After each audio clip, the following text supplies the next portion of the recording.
My dad works in B2B marketing. He came by my school for career day and said he was a big ROAS man. Then he told everyone how much he loved calculating his return on ad spend. My friends still laugh at me to this day.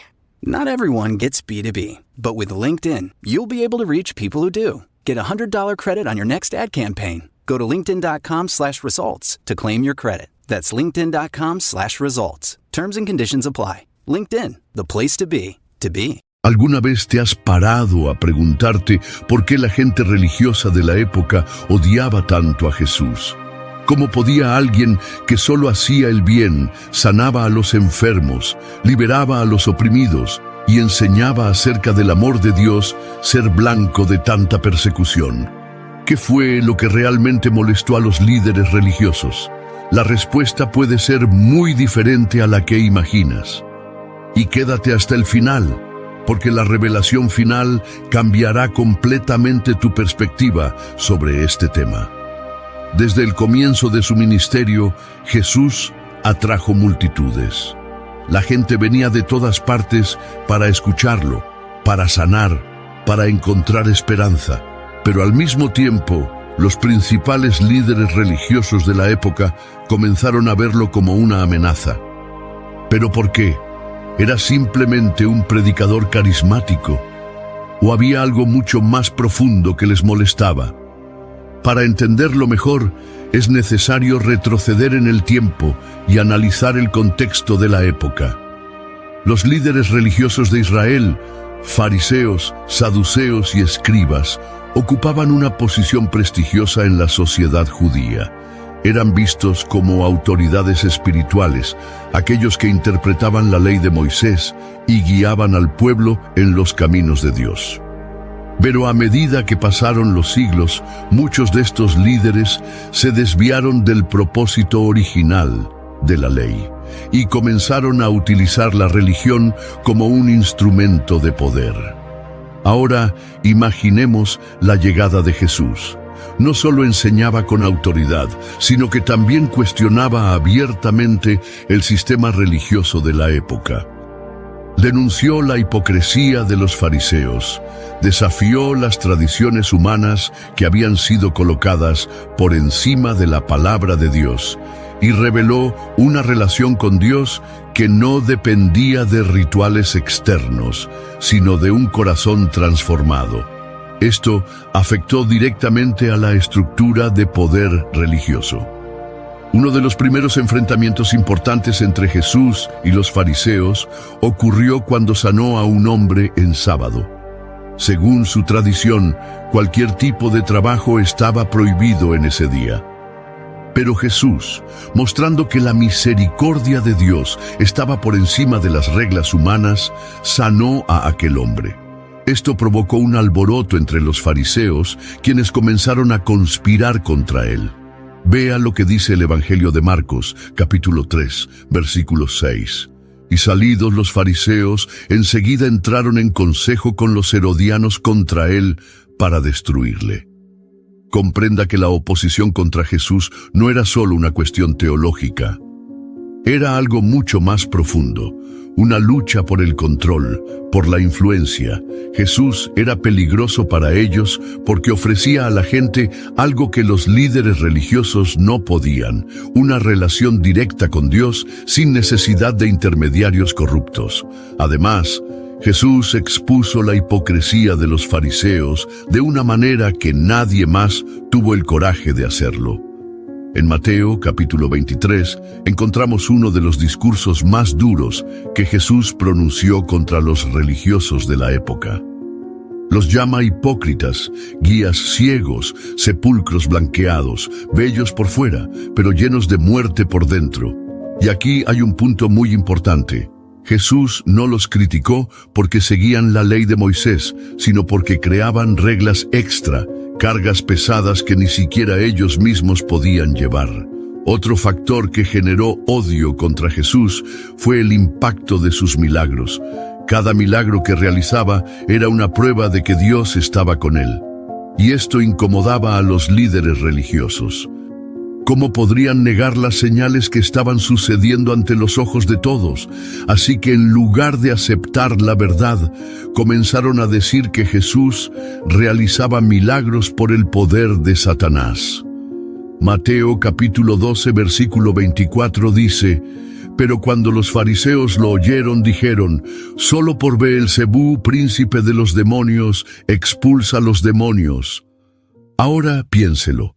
Jesús sanó a los enfermos, liberó a los oprimidos, restauró vidas, y sin embargo dijeron que lo hizo mediante el poder del mal. Esto muestra el nivel de ceguera espiritual y resistencia a la verdad que existía en los corazones de estas personas religiosas. Estaban tan preocupados por mantener su estatus que preferían rechazar la luz antes que admitir que estaban equivocados. Y esto nos lleva a una pregunta muy seria. ¿Con qué frecuencia la gente rechaza la verdad no porque no tenga sentido, sino porque aceptarla significaría renunciar al control? Pero hay algo aún más impresionante en todo esto. Jesús no solo habló del reino de Dios, sino que demostró ese reino con poder. No se limitó a enseñar en las sinagogas, como hacían los doctores de la ley, sino que salió a las calles, a las casas, a los lugares donde realmente estaba la gente.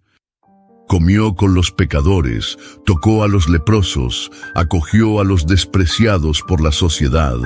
Esto rompió completamente el sistema religioso de la época, que se basaba en la separación entre puro e impuro. Para los fariseos, la santidad se medía por la distancia que uno se distanciaba de los pecadores. Pero Jesús demostró que la verdadera santidad no estaba en evitar a los perdidos, sino en traerlos de regreso a Dios. Esto quedó claro en sus palabras y acciones. Véase, por ejemplo, la escena en la que Jesús llama a Mateo para que sea uno de sus discípulos.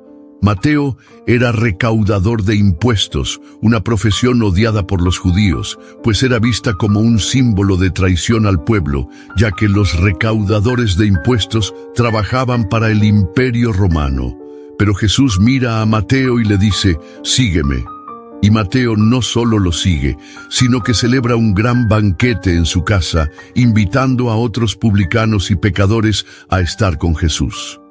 Los fariseos, indignados, preguntaron a los discípulos: ¿Por qué vuestro maestro come con publicanos y pecadores? Mateo capítulo 9, versículo 11. La respuesta de Jesús es uno de los mayores golpes contra la hipocresía religiosa. No tienen necesidad de médico los que están sanos, sino los enfermos.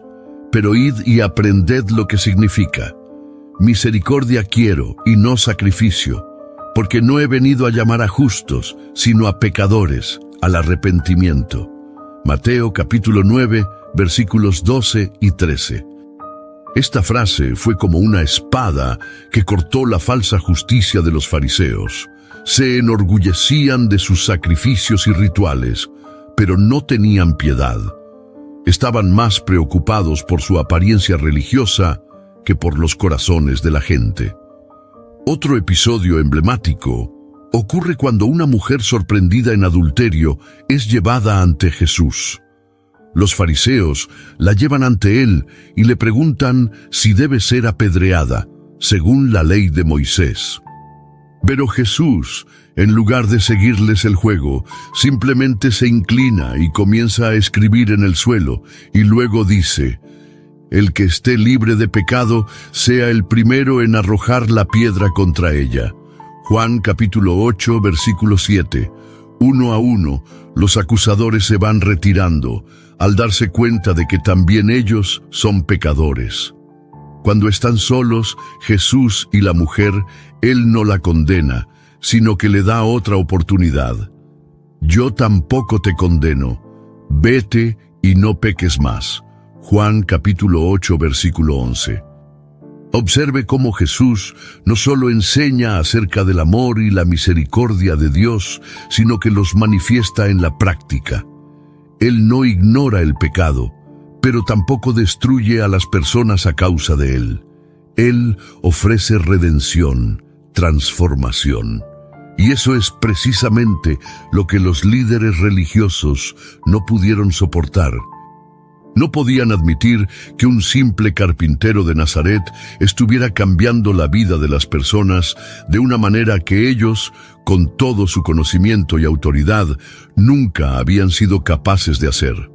Además, Jesús desafió una de las mayores fuentes de control de los fariseos, el miedo. El sistema religioso de la época mantenía a la gente atada a reglas y tradiciones porque les hacía temer el juicio de Dios. Pero Jesús trajo un mensaje liberador. A Dios no le interesan los sacrificios vacíos, sino un corazón sincero. Habló de un padre amoroso que acogió con los brazos abiertos al hijo pródigo, que dejó las 99 ovejas para buscar a la perdida. Eso fue revolucionario, porque si la gente entendiera esta verdad, los fariseos perderían su control sobre ellos. Pero la gota que colmó el vaso para los religiosos llegó cuando Jesús empezó a hablar de su propia identidad. Él no era solo un profeta o un maestro. Él afirmó ser el Hijo de Dios. En Juan capítulo 10, versículos 30 al 33, Jesús hace una declaración que escandaliza a los judíos. Yo y el Padre somos uno. Ante esto, los judíos tomaron piedras para apedrearlo. Cuando Jesús pregunta por qué buena obra quieren apedrearlo, responden: no te apedreamos por ninguna buena obra, sino por la blasfemia, porque siendo hombre, te haces Dios. Los fariseos no pudieron aceptar esta afirmación. Para ellos, Jesús estaba cometiendo un pecado imperdonable, declararse igual a Dios. Pero Jesús no solo dijo esto, lo demostró con sus milagros, sus palabras y su vida. Esto los hizo enojar aún más, y desde ese momento la decisión de matar a Jesús se hizo definitiva. La conspiración contra Jesús comenzó a tomar forma más intensa. Los líderes religiosos, fariseos, saduceos y principales sacerdotes no solo estaban en desacuerdo con sus palabras, sino que ahora veían en él una amenaza real al sistema que habían establecido. Y aquí es donde entra en juego un detalle crucial.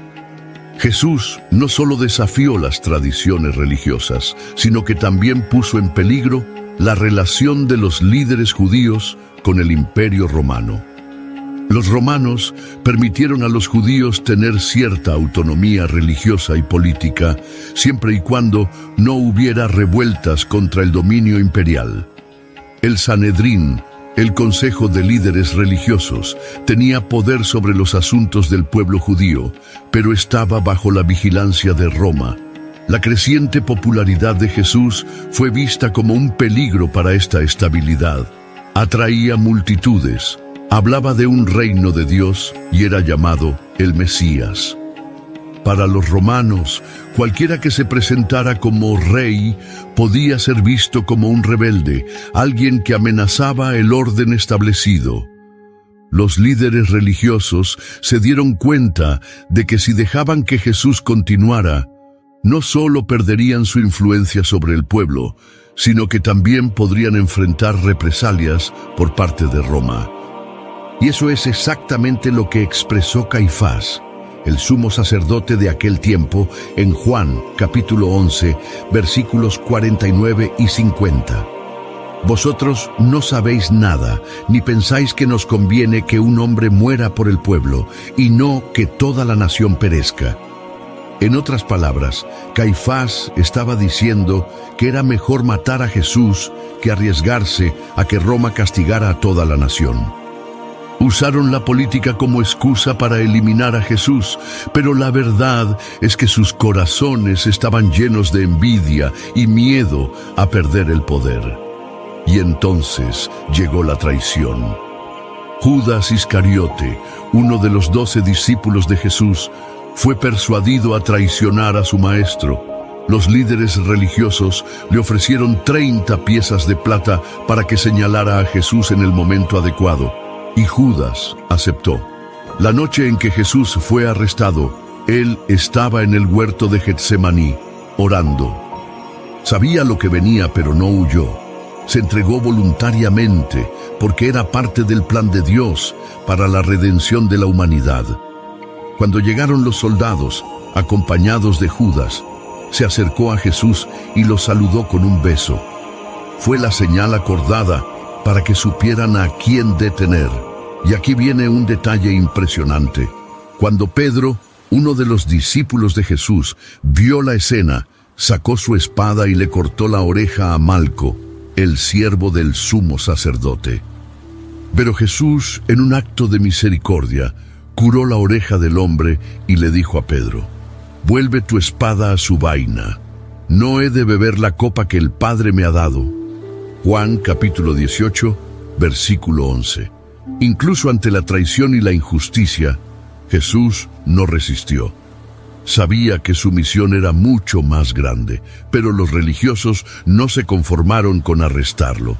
Querían humillarlo, destruirlo públicamente. Llevaron a Jesús al Sanedrín, donde fue juzgado en un tribunal totalmente ilegal, celebrado apresuradamente, de noche y sin testigos para su defensa. Presentaron acusaciones falsas contra él, pero nada funcionó. Fue entonces cuando el sumo sacerdote hizo la pregunta decisiva: «Te conjuro por el Dios vivo, que nos digas si eres tú el Cristo, el Hijo de Dios». Mateo capítulo 26, versículo 63. Y Jesús respondió con autoridad: «Lo dijiste, y os digo que desde ahora veréis al Hijo del Hombre sentado a la diestra del poder de Dios y viniendo sobre las nubes del cielo». Mateo capítulo 26, versículo 64. Cuando el sumo sacerdote oyó esto, rasgó sus vestiduras y gritó: «Él blasfemó. ¿Para qué necesitamos aún testigos? He aquí, ahora habéis oído su blasfemia. ¿Qué opinas?». Mateo capítulo 26, versículos 65 y 66. Y todos respondieron: «Es culpable de muerte». Los religiosos finalmente consiguieron lo que querían. Ahora solo quedaba una cosa: convencer a los romanos para que lo ejecutaran. Con la decisión tomada por el Sanedrín, los líderes religiosos tenían un problema. No podían ejecutar a Jesús solos. La pena de muerte solo podía aplicarse con la autorización de los romanos. Entonces llevaron a Jesús ante Poncio Pilato, gobernador de Judea. Pilato no era judío, sino un oficial romano que gobernaba con puño de hierro. Tenía la responsabilidad de mantener el orden y garantizar que ninguna revuelta amenazara el dominio de Roma.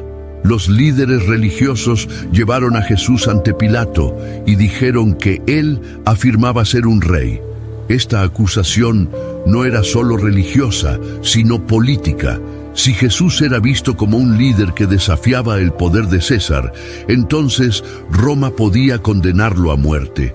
Pilato entonces interrogó a Jesús: ¿Eres tú el rey de los judíos? Mateo capítulo 27, versículo 11. Y Jesús respondió: Tú lo dices. Pilato se dio cuenta de que Jesús no era un rebelde político. Vio que las acusaciones estaban motivadas por la envidia y el resentimiento por parte de los líderes religiosos. Entonces intentó liberarlo. Era costumbre en época de Pascua que el gobernador liberara a algún preso a petición del pueblo. Y Pilato vio esto como una oportunidad.